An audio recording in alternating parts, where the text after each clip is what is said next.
नैष्ठिक ब्रह्मचारी श्री राजदेव जी आर्य। देखिए, मैं स्वामी श्रद्धानंद जी के विषय में कुछ बात कहूँ और जो प्रकरण या जो समय उसके अनुरूप कोई बात कहूँ, उससे पहले मैं एक बात कहना चाहता हूँ, और वो ये है कि मैं पूज्य स्वामी आदित्य वेशी से क्षमा मांगते हुए एक बात करूँगा। इन्होंने चर्चा की चित्र के ऊपर माला पहनाने की, और बहुत अच्छी बात की, ठीक कही, पर इस गलती के मूल में कौन है इस बात का स्वामी जी को नहीं पता, और आप में से किसी को नहीं पता। या तो मैं जानता हूँ या मेरा वो मित्र जानता है जो कि माला लेकर के आया था और चित्र लेकर के आया था। उन्होंने कहा मेरे से, क्या मैं ये माला चित्र में डाल सकता हूँ, पहना सकता हूँ? तो मैंने कहा कि डाल तो सकते हो पर पहना नहीं सकते, नंबर 1। दूसरा मैंने कहा कि देखो, फूल मत बरसाना, हाथ मत जोड़ना, केवल चित्र नंगा सा ना लगे। चलो चित्र को हमने एक महापुरुष का चित्र सजा लिया, पर ठीक है, यहाँ तक तो ठीक है, पर आगे मत करना। ये मेरी चर्चा आपसे होगी। परंतु स्वामी आदित्य वेश जी तो एकदम कहते हैं, दग्ध बीज करते हैं किसी बुराई को, क्यों नए नए उत्साही सन्यासी हैं, इन्होंने जड़ से उस बात को उखाड़ फेंका, और मैं इनकी बात का समर्थन करता हूँ। ये मेरी कमजोरी रही और इनका ये विशेषता रही।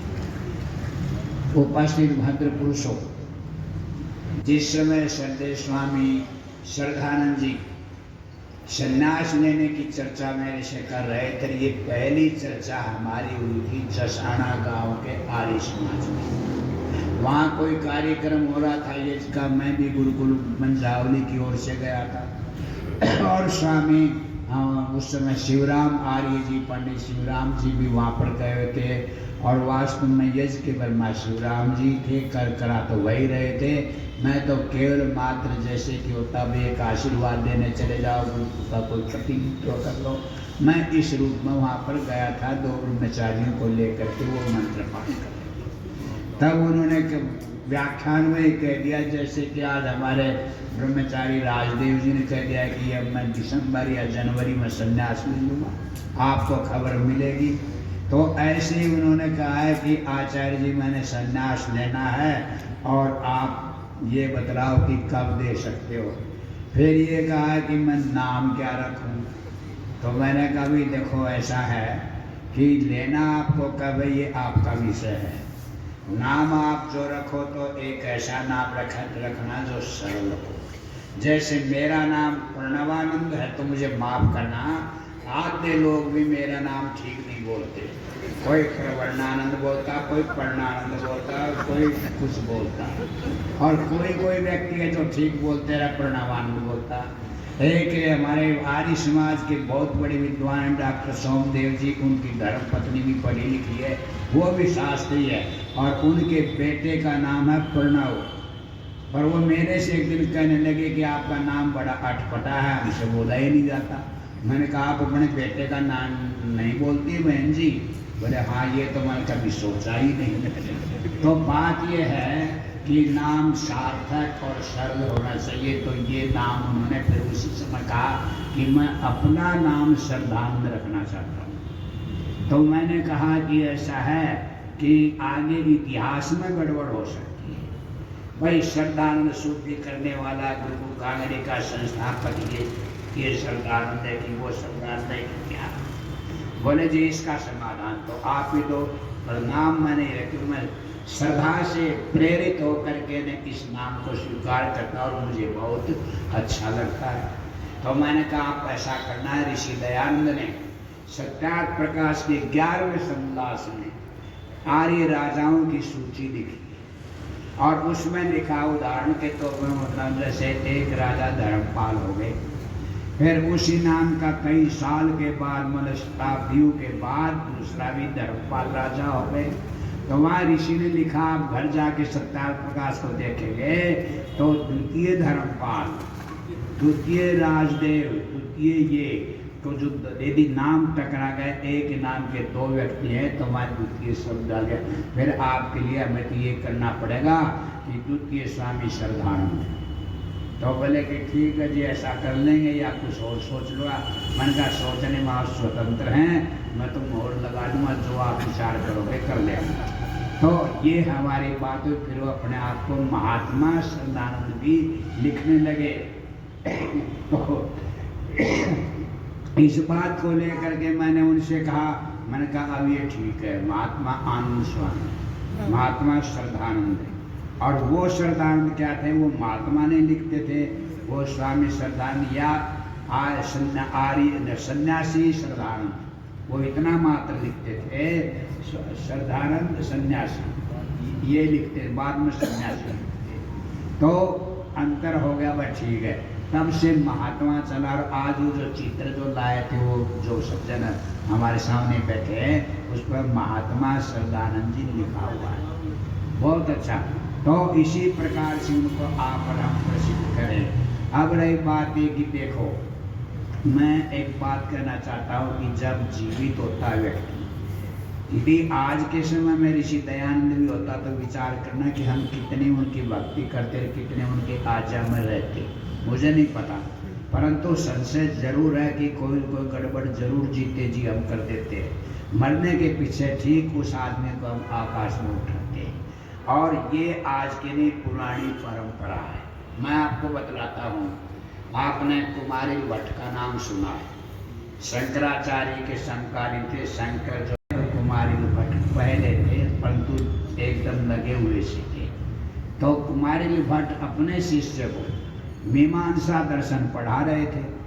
और मीमांसा दर्शन पढ़ाते पढ़ाते एक प्रकरण ऐसा आ गया, जैसे कोई मर जाए या मरने पर गुरु जी का देहांत हो जाए तो उस समय शिष्य क्या करे। ये प्रकरण वो पढ़ा रहे थे अपने शिष्य को। गुरु जी कह रहे थे, देखो यदि गुरु का देहांत हो जाए तो शिष्य को 10 दिन तक वो ये करना चाहिए, पिंडदान करना चाहिए, बातें की पिंडी करनी चाहिए, कि ऐसा सारी बातें, जैसे क्योंकि पौराणिक विधियों में जो कुछ लिखा वो कुछ पढ़ा रहे थे। परंतु शिष्य जो था इन बातों को पसंद नहीं करता था। और वो स्वामी आदित्य वेश जैसे किसी गुरु के प्रभाव में था। आर्य समाजी विचारधारा का था। उसमें आर्य समाज तो नहीं था, पर आर्य विचारधारा तो कभी भी हो सकती है। तो वो गुरु जी की हर बात का खंडन करता शिष्य। तो इस बात से गुरु जी को, कुमारी भट्ट को चिंता हो गई कि मैं मरूंगा तो मेरी सदगति कैसे होगी। मेरे लिए ना पिंडदान करे, ना गया श्राद्ध करे, ना ये हरिद्वार जाए, ना ये कहीं और जाए, तो क्या होगा। तो अब इस चिंता में वो सायंकाल घर गए। उनकी धर्मपत्नी पूछती कि देव आपको क्या हो गया, आप कैसे आज असंतुष्ट से लग रहे, कैसे दुखी लग रहे। तो बोले नहीं कोई बात नहीं, तो सब ठीक है। तो ऐसे एक दिन निकल गया, 2 दिन निकल गया। तो फिर बाद में जब दबाव दिया सहधर्मिणी ने, तो अपने मन की बात है कि देखो मेरा एक ही शिष्य है, बहुत ही योग्य, मैं उसको बड़े उससे पढ़ाता हूँ टाइम निकाल करके, और बहुत अच्छा समझता है, पढ़ता। परंतु बस एक बात है कि वो मेरे मरने के पीछे मेरा मृतक श्राद्ध नहीं करना चाहता जैसा मैं चाहता हूँ। तो ये चिंता, मेरा श्राद्ध कुंतरा नहीं करेगा तो मैं तो वही करनी पार ही नहीं कर पाऊंगा।